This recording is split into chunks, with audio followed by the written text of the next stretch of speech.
The important thing is that you tell me the narrative. Even if I didn't realize it at the moment, I believe it. Robert Redford, an American actor, made a surprising statement about his lifelong sweetheart in a highly emotional moment. Redford was renowned for his quiet manner until this emotional statement, yet he has acted in countless memorable roles. The confession includes a woman who has always had a special place in his heart. It unveils a tale of love, loss, and an aspect of the renowned actor that nobody knew existed. Tell me about the enigmatical love tale. How would it alter our preconceived notions of Robert Redford? Come along with us as we reveal everything. The complex core of an iconic Hollywood star. Robert Redford, the Hollywood golden boy and Sundance Kid, is well known to everybody. He embodied effortless skill, rugged good looks, and cool charm for more than 60 years. As far as anyone could tell, Redford was born to be the center of attention. Yes, he did it just now. With his renowned roles in films like Butch Cassidy, Out of Africa, and The Way We Were, Redford appeared to have it all. Going from notoriety to skill, ladies, and accolades. Whatever it is, you can have it. However, if you peel back the layers of that famous smile, you discover something very different. Beneath the surface of glossy magazines and bright stage lights, there was a man who was obviously searching. An actor whose real-life character is far more nuanced than his film roles would have us believe. His real life, particularly his romantic relationships, were far from ideal, even though he played the ideal leading man in films. Redford was determined to follow his acting career aspirations, but he had no interest in playboying around, having flings, or being in the spotlight. He yearned for stability, a place to call home, and a family. Unfortunately, the urge to become famous and have everyone know you makes it impossible to have both. Let's travel across time to learn the truth about Redford's genuine love and how his life took a turn for the worst. Return to the beginning, before Butch Cassidy and the Sting were even a thing. Lola Von Wagen was the girl that Robert Redford met in 1957 when he was a raw, unknown 20 years old. Living in the same apartment building as Redford was 17-year-old Lola. It was the beginning of a genuine and passionate romance for Redford when their youthful hearts met. There were no red carpet premieres or glitzy photographers. They eloped since their love for each other was so rapid. Not only was Lola married to him in a traditional Mormon ceremony in Provo, Utah in 1958, but she also became his rock and compass. They were living payment to paycheck in the beginning, before the mansions and magazine covers. Lola was there for Redford as he chased auditions and worked odd jobs. Whenever he had self-doubts, she would always bring him back to reality. Children followed. Although they began their path into parenthood with heartbreak, they ended up having 4 children in total. Scott Anthony Redford was born to the happy parents just a few short months earlier. Their first child, born in 1959, passed away from SIDS a few short months after birth. They would never get over the pain of losing their son. Slowly but surely, the agony subsided. Whatever the case may be, Lola and Redford persevered and weathered the devastating loss side by side. Losing Scott altered Redford irrevocably and shattered their hearts, as he subsequently confessed. He began to doubt his existence, his religion, and his purpose during that time. Even still, time stood still. They continued having children together because he persisted. David James Redford was born on May 2, 1962, Shauna Jean Redford on October 22, 1970, and Army Hard Redford on October 22, 1970. Additionally, his career started to soar, albeit slowly at first.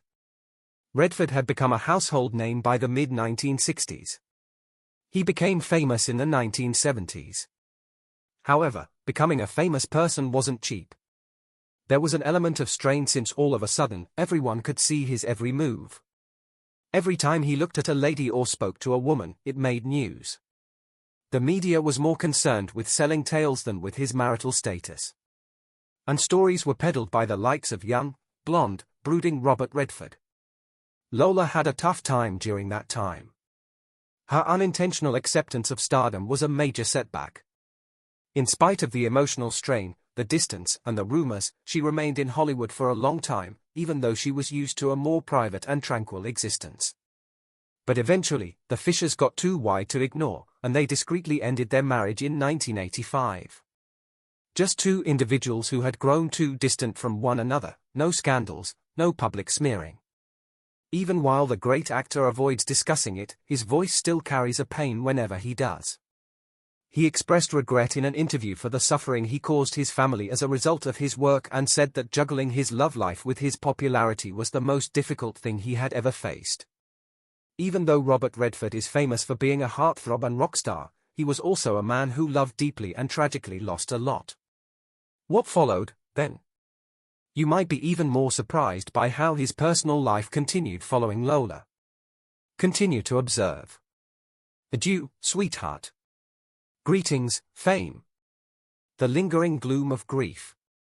Redford began to transform from a reclusive man into an active one following his divorce from Lola Van Wagen. Time flew by in the 1970s. Bigger films and more responsibility came with it. Acting was no longer Robert Redford's exclusive occupation. A filmmaker, visionary, an unsung hero, he was maturing into his role. The guy who had once envisioned a tranquil existence in the mountains was now engulfed in continual flux, bedecked with film sets, meetings, and international press tours. Redford was the man Hollywood wanted, and he made it happen. Released in 1972, Jeremiah Johnson was a rough and contemplative western. It was more than a supporting part. It hit close to home for Redford, who portrayed a guy seeking solace from the outside world. I thought I recognized that. Then, in 1973, a love drama called The Way We Were swept the nation. In a performance that broke hearts, Redford co-starred with Barbara Streisand. His role went beyond that of an actor, and the picture went on to become a classic. His iconic status became deeply felt. The Sting, a sleek and sophisticated caper picture starring him and Paul Newman, was released in the same year. People were enthralled. Redford was nominated for Best Actor and the picture won 7 Oscars, including Best Picture. After that, Redford's 1976 self-produced film All the President's Men arrived. The plot revolved around the Watergate crisis and was a riveting political thriller. Robert Redford portrayed Bob Woodward, a journalist. Nonetheless, the picture served a higher purpose. It was a bold assertion that cinema had the power to educate, provoke thought, and potentially disrupt established order. His drive to make an impact that went beyond the box office and his enthusiasm for genuine storytelling both increased over time. Ordinary People, a somber and tragic picture about family, loss, and guilt, was his directorial debut in 1980, and it was this ambition that drove him to become a filmmaker. The film took home 4 Oscars, including Best Picture and Redford's Best Director. For Robert Redford, that was the defining moment. He showed the world that he was more than meets the eye. He possessed the ability to weave tales of profound significance, both those that wounded and those that soothed. Despite his achievements, he was evolving. Colleagues and friends noticed it. Less smiling, more quiet, and more time alone he became. He felt the weight of something. In the early 1980s, it became apparent. His eyes betrayed it. A weight. At that point, he decided to redirect his efforts in a different direction. Redford established the Sundance Institute in the Utah Mountains, a hidden institution, in 1981. Awards and red carpets weren't the only things that happened at Sundance. It was a haven for indie filmmakers, new voices, and people whose stories were too weird or raw for Hollywood. A chance was offered to them through his institute. After then, there was the Sundance Film Festival. From its 1985 debut, the festival has grown into one of the world's most prestigious celebrations. Many people's careers, movements, and levels of renown began at Sundance. On the other hand, it helped Redford get back on his feet. Still, he couldn't escape his sorrow, no matter how tranquil the setting. Once again, tragedy befell in October 2020. James Redford, his son, died at the age of 58. Since he was a little boy, Jamie has battled liver problems. He underwent 2 liver transplants before reaching the age of 30. This time, though, cancer struck swiftly and killed him. Jamie was more than just a youngster to Redford.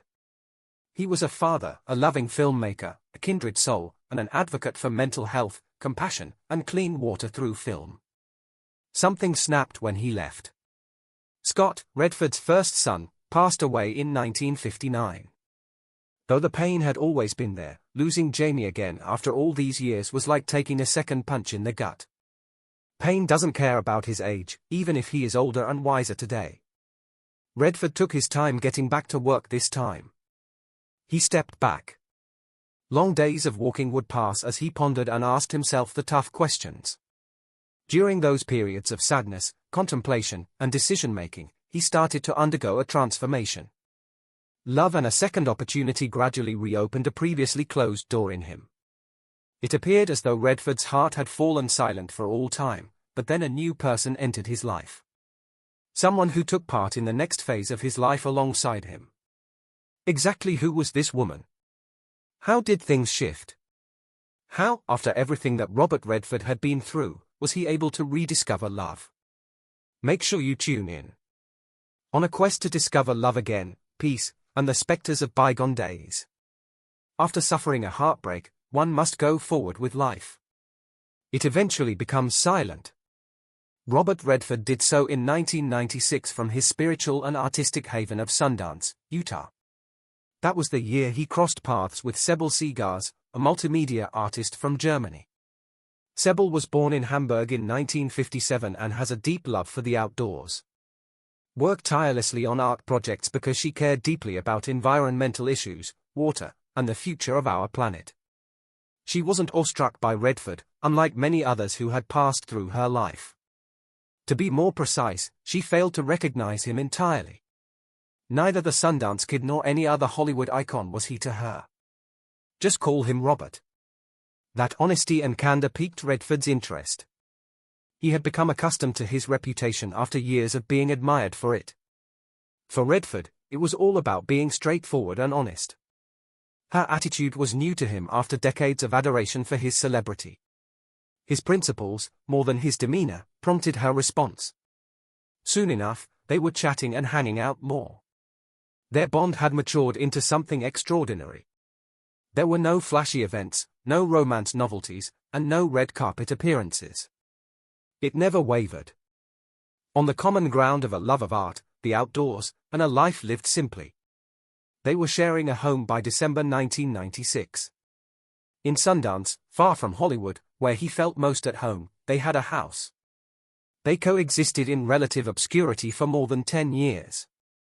As artists, they went on trips and built a life for themselves that was low-key, purposeful, and unnoticed. Their marriage took place in July of 2009, following 13 years of dating. Hamburg, the hometown of Sibyl, was the site of the wedding. There was no media presence, no paparazzi, and only the couple, their immediate families, and close friends were invited. In subsequent interviews, Redford spoke of Sibyl with subtle awe. She was like breathing fresh life into him, he said. He described her as a calming presence who provided him with a feeling of belonging, direction, and stability. Collaboratively, they provided mutual support. The Way of the Rain was released by Sibyl in 2015. An environmental education, arts, and music NGO called The Mission was graced with Redford's presence and voice. Her efforts to raise public awareness about climate change and the need to save water have his full backing. They didn't base their work on any famous people.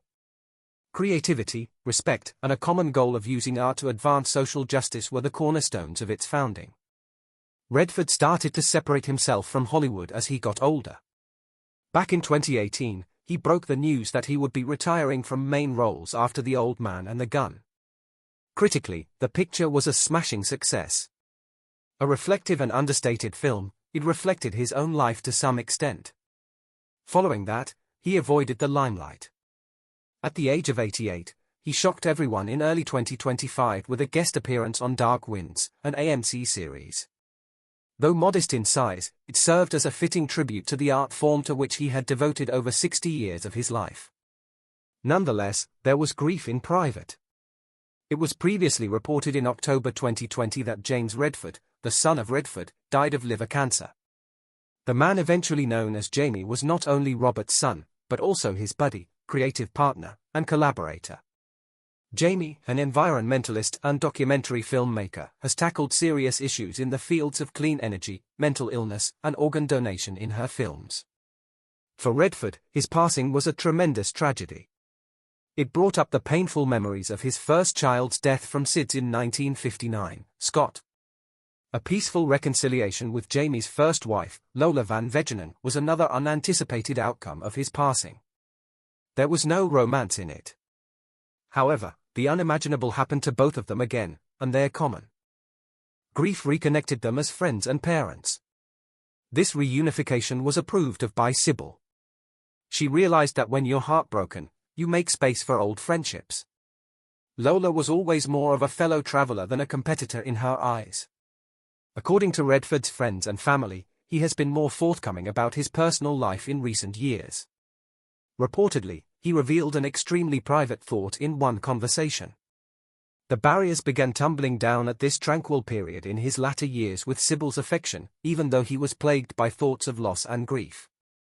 An emotional confession, a long-suppressed reality that arose at the age of 88, and an intimate conversation are all depicted in inner circles close to the star.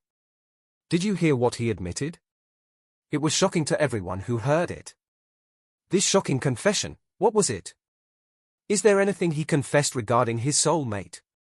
You should listen to this before you assume you know the solution. Prepare to be amazed. The devastating revelation and the conflicting emotions of first love. Neither a news conference nor an interview was it. A seemingly innocuous discussion made its way to news outlets. Redford, at the age of 88, spoke up about something that had been taboo for decades. This has nothing to do with his movies. Hollywood and his accolades were irrelevant. Love that remained with him through change, distance, and time was the theme this time. We were neighbors when we were kids, he said slowly and deliberately. My soulmate was she. He was referring to his 1958 marriage to Lola Van Vegenen, his first wife. The woman he had a lifelong commitment to before anyone knew his identity, and the mother of his 4 children.